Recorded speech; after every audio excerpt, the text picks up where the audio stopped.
3절까지. 이사야 60장 1절부터 3절까지.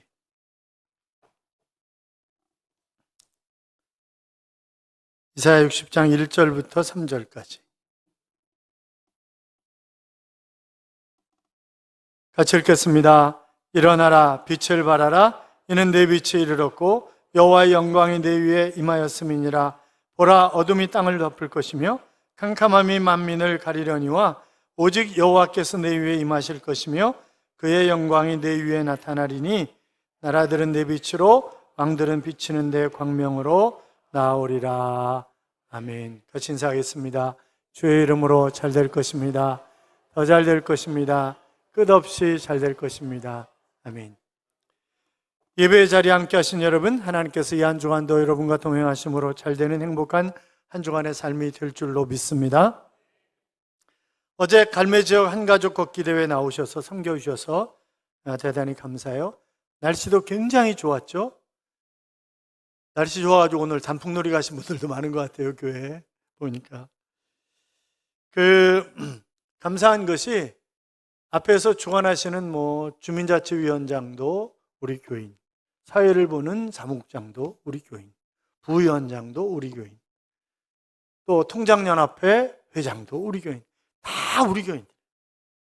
또 앞에 귀빈석에 앉아있는 우리 백현종 의원을 위시해서 거기도 거의 교인들이고, 이게 얼마나 감사한지 모르겠어요. 교회는 어제 그 반환점에 비타 500, 1500개, 그리고 물티슈 1500개를 제공을 했고, 그 다음에 1등 상품인 스타일러를 저희가 이제 드렸어요. 그게 저희는 140 몇만 원에 샀을 거예요. 그런데 사자마자 이틀 만에 200만 원으로 올랐어요. 그러니까 200만 원짜리 스타일러를 어제 드린 거거든요. 그런데 982번 2단지에 사시는 분이 당첨이 되셨어요. 우리 교인들은 주로 800번대를 가지고 있었거든요. 800번대를 가지고 있었는데, 그래서 우리 교인이 타는 것보다 또 밖에 분이 타는 게 낫잖아요. 그게 낫죠. 그래서 교인들은 이불, 하여튼 어제 상품이 푸짐하고 그랬으니까 감사해요. 애써주셔서 감사하고, 또 한 가지 지난 주 중에 감사한 것은 저희가 교회를 건축할 때 공식적으로 건축금을 하지 않고 의자 하나씩 값만 내자고, 물론 장로님들도 그렇고 여러분이 헌신하신 분들이 많이 있습니다만, 그래서 먼저 교회를 72억에 팔았어요. 중계동에 있는 먼저 교회를 72억에 팔았고, 이게 이제 건축비, 땅값 이런저런 걸 합치면 거의 200억 가까이 들어간 거예요. 거의 200억 가까이 들어갔는데, 그러니까 빚이 좀 있겠죠. 그렇다고 빚이 얼마냐고 물어보면 제가 그래요. 빚 갚아주시려고 이러는데, 제가 빚이 얼마 있다, 건축해야 된다, 그런 얘기 절대 안 하잖아요. 왜냐하면 교회가 성장하면 자동적으로 빚은 갚아지는 거고, 이미 빚을 많이 갚았어요. 많이 갚았는데, 이제 감사한 것이 작년에 저희가 대출을 받을 때 새마을금고에서 이 금리가 막 올라가니까, 그런데 새마을금고에서 자기네 금리 적금이라든지 이자를 5.5% 주면서 저희한테 5.1%로 대출을 해줬거든요. 그러니까 굉장히 고마운 거죠. 굉장히 고마웠고, 그런데 이게 11달이 되면 페널티가 없이 이 대출을 갚을 수가 있어요. 근데 이번에 새마을금고에서 6% 더 줘야 된다는 거예요, 이자를. 그리고 농협 갈매 지점장이 우리 최경 성도님 아들이에요. 둘째 아들이고, 이준호 성도님, 그러니까 통장연합회장 이준호 성도님 친동생이거든요. 근데 거기도 어떻게든지 해보려고 했는데 6% 이하는 안 된다는 거예요. 그런데 농협중앙회에서 4.95%로 해줬어요. 별로 놀라시지도 않네.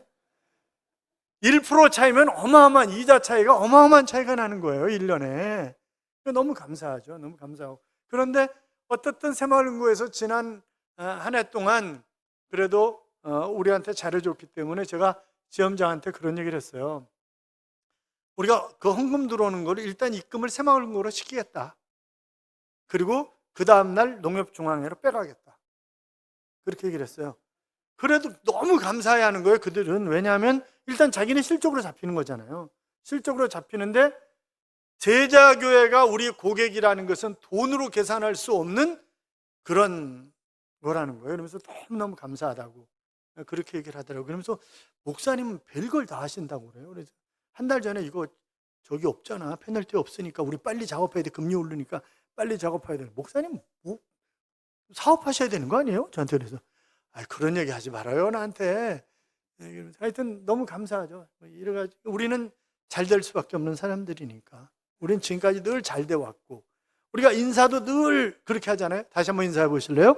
주의 이름으로 잘 될 것입니다. 더 잘 될 것입니다. 끝없이 잘 될 것입니다. 아멘. 여러분의 삶이 틀림없이 잘 되실 줄로 믿습니다. 나니아 연대기라고 하는 영화를 보신 분, 나니아 연대기라고 하는 영화가 있어요. 오직 성경만 읽으시기 때문에 또 전혀 죄송해요. 근데 2부 예배 때는 꽤 많으시던데, 그 반지의 제왕 시리즈처럼 기독교 세계관을 바탕으로 만들어진 판타지 영화입니다. 이 땅에서 벌어지고 있는 영적 전쟁을 판타지 기법으로 빛의 세력과 어둠의 세력의 영적 전쟁을 다루고 있는 그런 영화죠. 그래서 기독교인들이 볼만한 그런 영화입니다. 이 영화는 신학자이며 작가인 C.S. 루이스의 소설을 영화한 것인데, 루이스는 아내와 사별한 후에, 아내가 죽은 후에 그는 몹시 우울증을 심하게 겪었습니다. 인생 살맛이 안 나는 거예요. 그래서 매일 아내와의 추억을 떠올리면서 일기를 쓰는 것이 유일한 그런 위로였습니다. 그가 너무나 큰 슬픔 속에 잠겨져 있었기 때문에 하나님 앞에 기도하는 것은 오직 한 가지였습니다. 하나님, 제가 정신병자가 되지 않게 해주십시오. 하나님, 제가 늘 이렇게 사는데 정신병자가 되지 않게 해달라고. 그것이 그의 기도 제목이었고, 어느 날 기도하는 가운데 살아계신 주님을 깊이 만나게 된 것입니다. 한 줄기의 빛이 자기의 영혼 속으로 확 비춰오는 것을 그가 느낄 수가 있었고, 그때부터 슬픔 속에서 환희로, 살만한 인생으로 그가 바뀐 것입니다. 그리고 주옥 같은 명작들을 발표하게 되었고, 그 중에 하나가 바로 나니아 연대기입니다.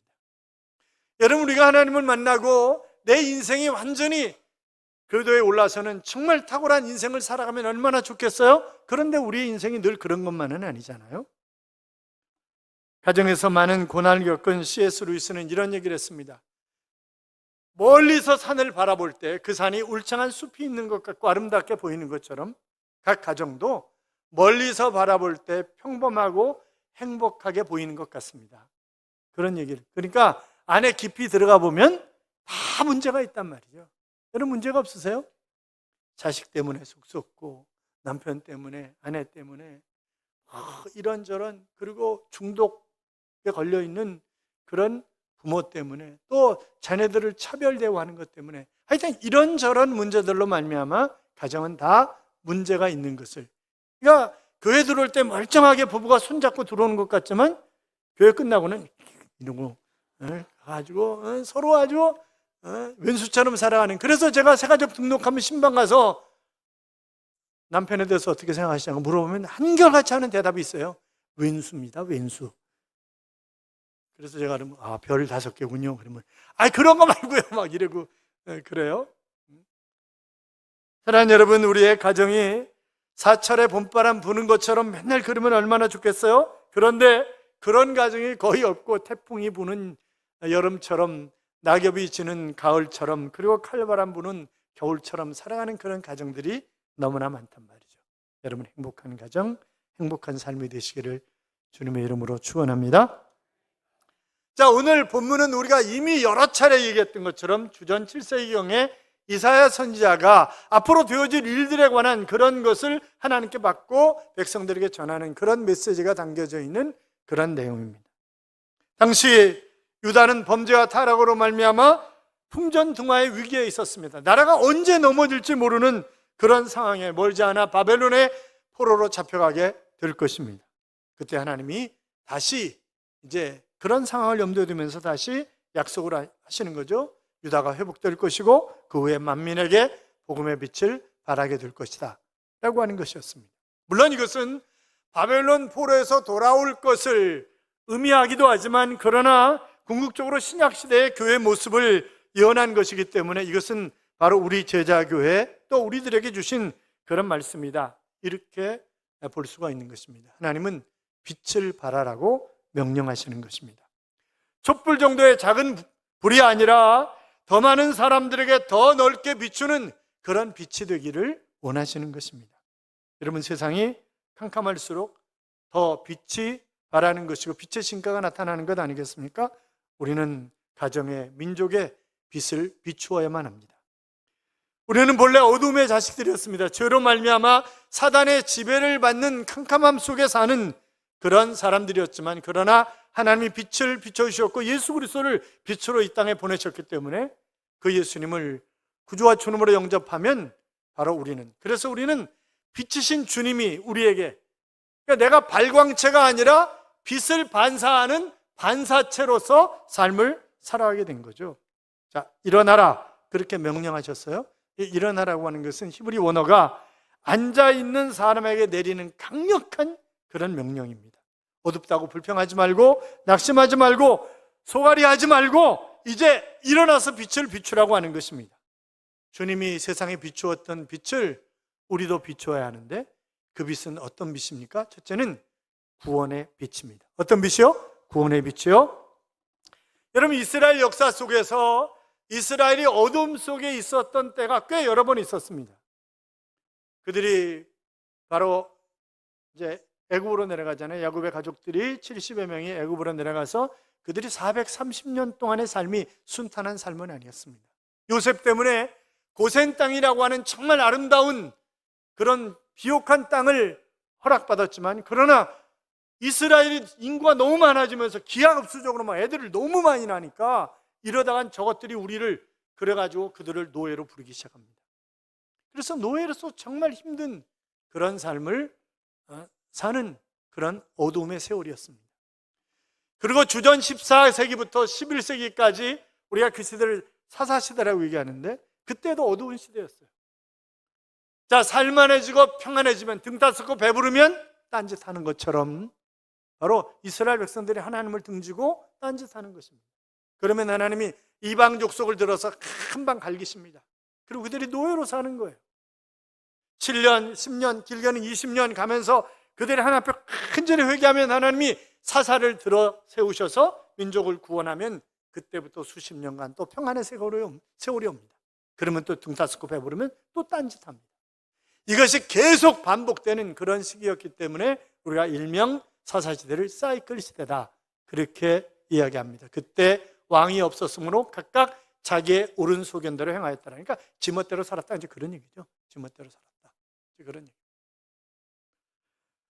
자, 북쪽 이스라엘이 아시리아에게 주전 722년에 멸망을 당합니다. 그리고 남쪽 유다가 주전 606년에서 605년 사이에 1차 침입을, 그리고 597년에 2차 침입을, 486년에 3차 침입을 당하고 나라가 망하는 것입니다.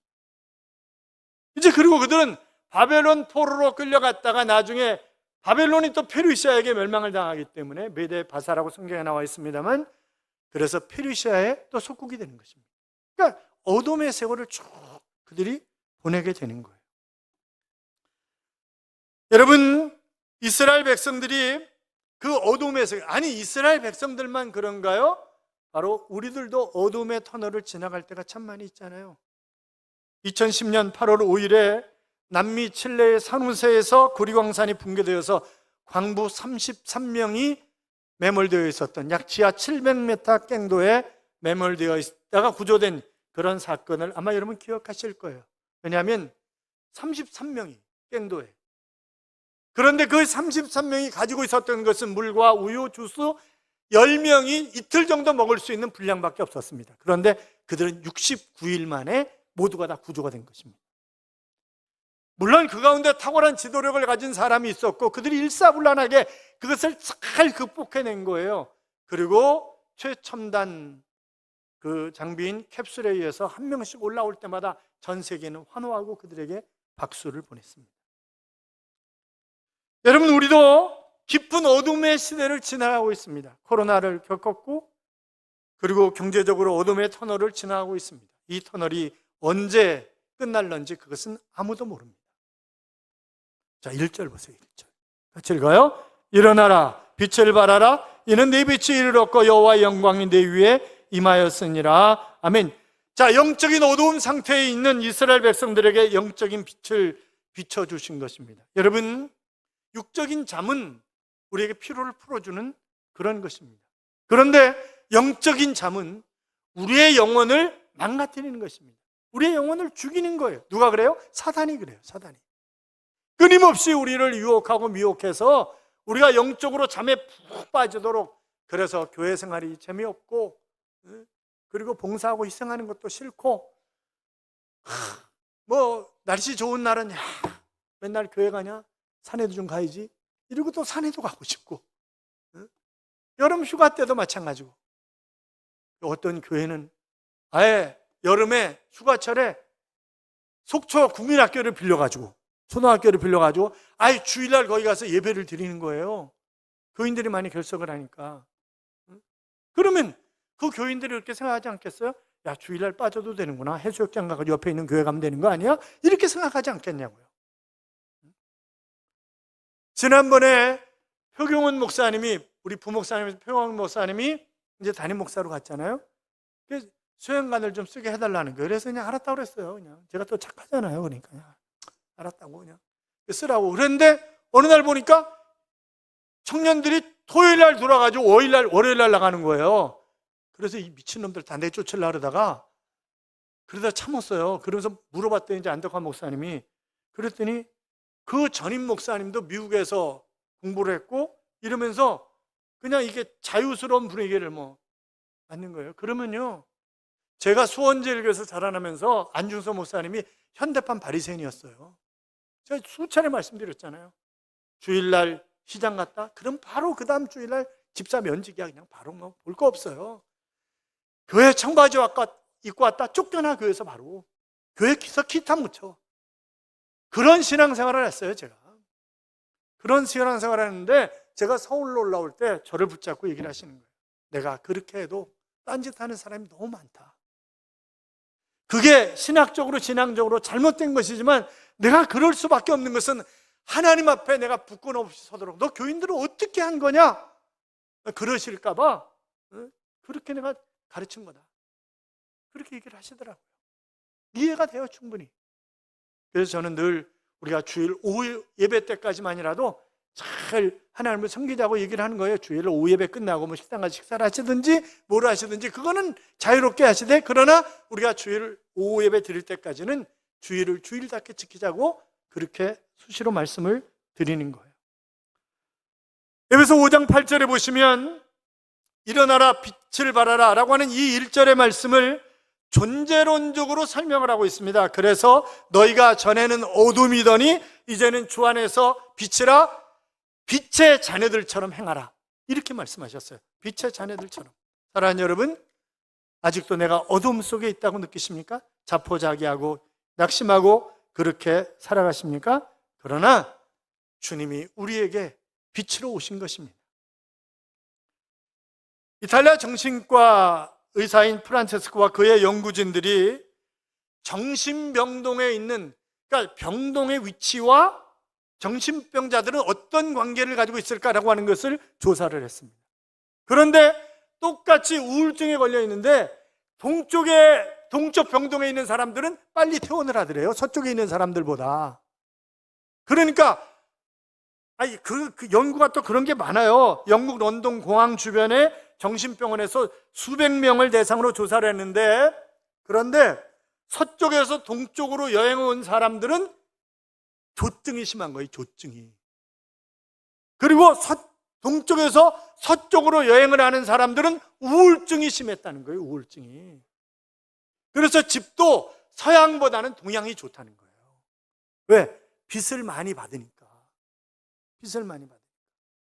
그러니까 서양으로 집을 가지고 있는 사람들은 바꿔. 왜? 내 건강을 위해서, 가족들의 건강을 위해서. 그게 우리가 남양집이 좋다는 이유가 왜 그래요? 빛을 하루 종일 많이 받기 때문에.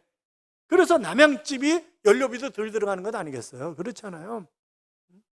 그래서 푸르지오도 보니까 그 큰 평수는 전부 다 남양으로 돼 있어. 큰 평수. 사랑하는 여러분, 영적인 잠에서 우리는 깨어나야 합니다. 에베소 5장 14절에 보시면 그러므로 이르시기를 잠자는 자여 깨어서 죽은 자들 가운데서 일어나라, 그리스도께서 너에게 비추시느니라 그랬습니다. 죽은 자 가운데서 일어나라는 거예요. 그러니까 영적으로 잠들어 있는 사람을 하나님 뭐라고 평가하시는 거예요? 죽은 자다 이렇게 평가하시는 거예요. 죽은 자다. 그건 죽은 자다. 요나 보세요. 요나가 하나님의 명령을 거부하고 바벨론 가서 외치라고 그러는데 외치지 않고 저 이방인들이 왜 우리를 괴롭힌 바벨론이 왜 구원을 받아야 되는가? 그래서 그는 도망가잖아요. 도망갑니다. 그러다가 결국 풍랑이 일어나는데도 뱀이창에서 퍼지게 자다가 선장이 내려와가지고 막 깨우잖아요. 막 깨우면서 자는 자여 어찌함이냐 일어나서 내 하나님께 구하라. 혹시 하나님께서 우리를 생각하셔서 망하게 하지 않으실 수도 있지 않냐? 이러고 그러니까 하나님을 모르는 사람이 하나님을 믿는 요나에게 일어나라. 기도해야 될 거 아니야? 하나님 앞에 그러는 거예요. 사랑하는 여러분, 우리가 잠자는 것 아닙니까? 요한계시록 3장 2절에 보면 사대교회를 향해서 너는 일깨어 그 남은 바 죽게 된 것을 굳건하게 하라. 내 하나님 앞에 내 행위에 온전한 것을 찾지 못하였노니 그랬습니다. 그러니까 우리에게 희망이 있는 것은 생명이 있기 때문에 희망이 있는 것 아니겠습니까? 더 늦기 전에 우리는 깨어 일어나야 합니다. 성령께서 우리의 마음을 두드릴 때 성령께서 그러실 때 많잖아요. 너 이렇게 살면 안 되잖아. 너 이러면 안 되는 거잖아. 그러실 때 많잖아요, 우리에게. 그때 정신 차리고 우리가 일어나야 되는 거죠. 사랑하는 여러분, 우리는 주님을 향한 첫사랑을 잃어버린 것을 회개해야 합니다.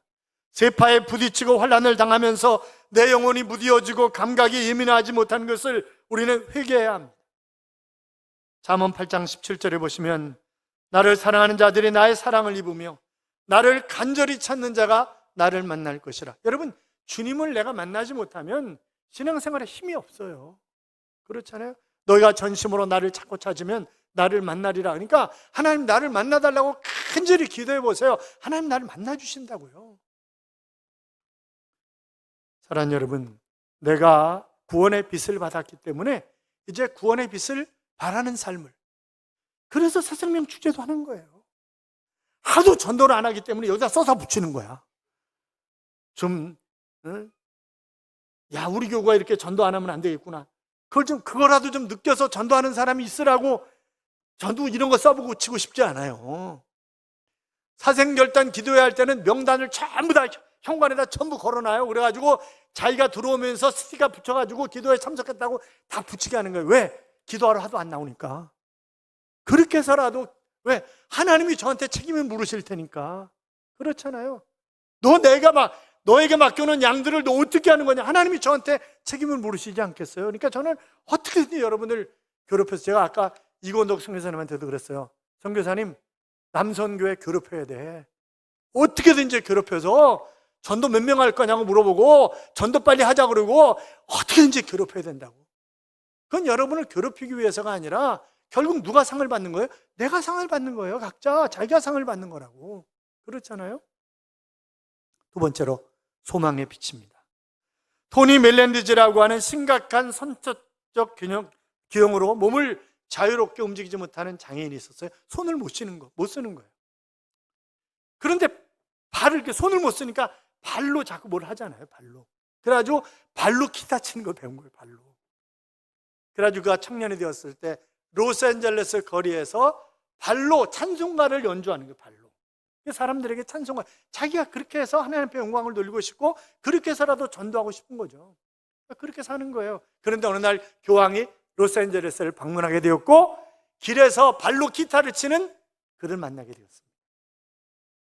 그리고 손을 내밀어서 붙잡는 거예요. 그리고 교황청으로 초대를 했어요. 그래서 교황청에서 바로 찬송가를 연주하는 그런 영광을 얻게 된 것입니다. 훗날 그가 희망의 선물이라고 하는 책을 썼는데 그 책에서 이렇게 얘기합니다. 연주를 마친 뒤에 친구들이 기다리는 무대 뒤로 걸어 들어갔습니다. 그런데 군중들 사이에서 휠체어에 앉아있는 흉측하게 불구가 된 젊은 여인을 보았습니다. 그녀는 팔과 다리가 비틀어져 있었습니다. 그녀는 내가 지나갈 때 미소를 지으면서 애써 손을 흔들려고 했습니다. 나는 출구를 향해 계속 걸어다가 멈추었고 그녀에게로 돌아갔습니다. 그녀의 눈에는 눈물로 가득 차 있었습니다. 그녀는 나를 향해서 손을 뻗치면서 말을 하려고 애를 씁니다. 토니, 당신 때문에 내가 희망을 갖게 됐어요. 당신 때문에 내가 희망을 갖게 됐어요. 그러니까 토니 멜렌디스는 바로 이 여인에게 희망의 빛이 되어준 것입니다.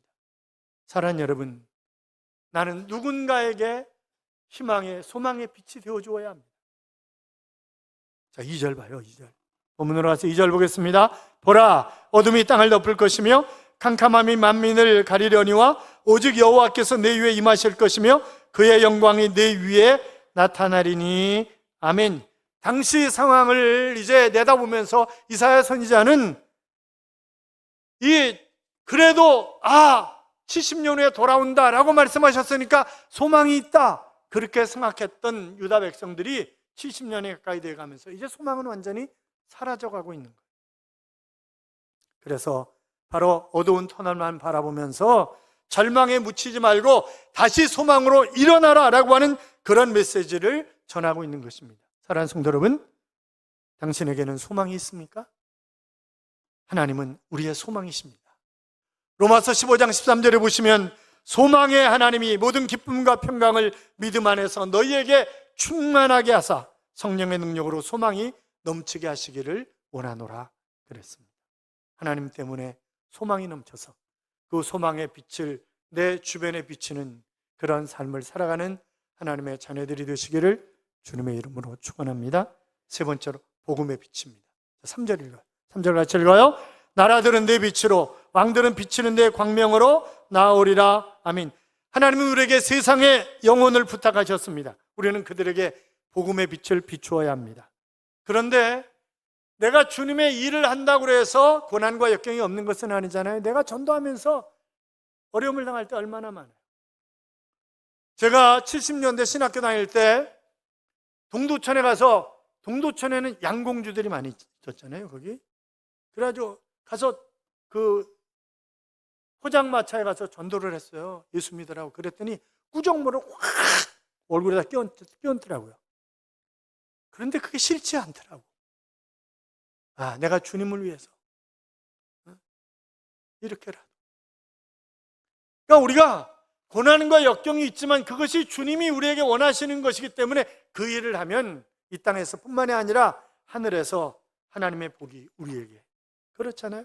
디모데후서 1장 11절 이하에 보면 내가 이 복음을 위하여 선포자와 사도와 교사로 세우심을 입었노라. 이로 말미암아 내가 또 이 고난을 받되 부끄러워하지 아니함은 내가 믿는 자를 내가 알고 또한 내가 의탁한 것을 그날까지 그가 능히 지키실 줄을 확신함이라 그랬습니다. 그렇습니다. 우리의 사명이 복음의 빛으로 살아가는 것입니다. 여러분, 위기는 개인을 주저앉힐 수도 있고 국가를 주저앉힐 수도 있습니다. 위기는 두 가지 방향으로 나가는 거죠. 하나는 절망과 낙담의 자리로 이끌어갑니다. 또 하나는 성장과 변화의 단계로 이끌어가는 것입니다. 그것은 내가 선택하는 거예요. 그렇잖아요. 우리 시대가 만난 위기는 하나님을 의지하면서 역설적으로 우리의 영적 삶을 더 확장하고 부흥하는 기회가 얼마든지 될 수 있습니다. 내가 하나님 앞에 온전히 돌아서기만 하면 말입니다. 사랑하는 여러분, 우리는 위기의 시대를 함께 지나가고 있습니다. 밋밋하고 평안한 시대보다 위기와 시련을 통해서 우리는 한 단계 업그레이드 된 삶을 얼마든지 살아갈 수가 있습니다. 하나님의 말씀을 부여잡고 기도하는 사람으로 일어나시기 바랍니다. 사랑하는 성도 여러분, 예수 그리스도의 이름으로 우리는 얼마든지 일어날 수 있습니다. 부정적인 말, 안 된다는 말, 못한다는 말, 그거 다 버리자고요. 내게 능력 주시는 자 안에서 내가 모든 것을 할 수 있느니라라고 고백했던 사도 바울의 고백이 우리 모두의 고백이 될 수 있기를 주님의 이름으로 축원합니다. 일어나 빛을 발할 때 우리는 축복의 삶을 살아갈 수 있습니다. 구원의 빛, 소망의 빛, 복음의 빛, 이 빛을 바람으로 하나님 멋지게 사용하셔서 이 땅에서나 하나님 앞에 섰을 때나 받을 상급이 있는 그런 삶을 살아가는 귀한 하나님의 자녀들이 되시기를 주님의 이름으로 축복합니다. 이런 찬양이 있어요. 주의 크신 은혜라고 하는 찬양인데, 주의 크신 은혜로서 구원을 얻었네. 주여 다시 우리들을 버리지 마소서. 내 죄로 인하여 영 죽을 우리를 주의 크신 그 은혜로 다시 살리셨네. 주 흘리신 피로 나 씻어주시고 대속하여 주신 사랑 항상 찬송합니다. 우리들의 부족함을 다 아시는 주께서 항상 도와주시고 힘주시옵소서. 내 연약한 믿음 굳세게 하시옵소서 라고 하는 그런 찬양입니다. 사랑하는 여러분, 하나님께서 우리에게 은혜를 베푸셔서 구원의 빛, 소망의 빛, 복음의 빛을 우리에게 비춰주신 것입니다. 이제는 우리가 비춰야 할 그런 차례입니다. 우리 멋지게 첫사랑을 다시 회복해서 우리 주변 사람들에게 복음의 빛, 소망의 빛, 구원의 빛을 비춤으로 하늘의 별처럼 빛나는 그런 삶을 살아가는 하나님의 자녀들이 되시기를 주님의 이름으로 축복합니다.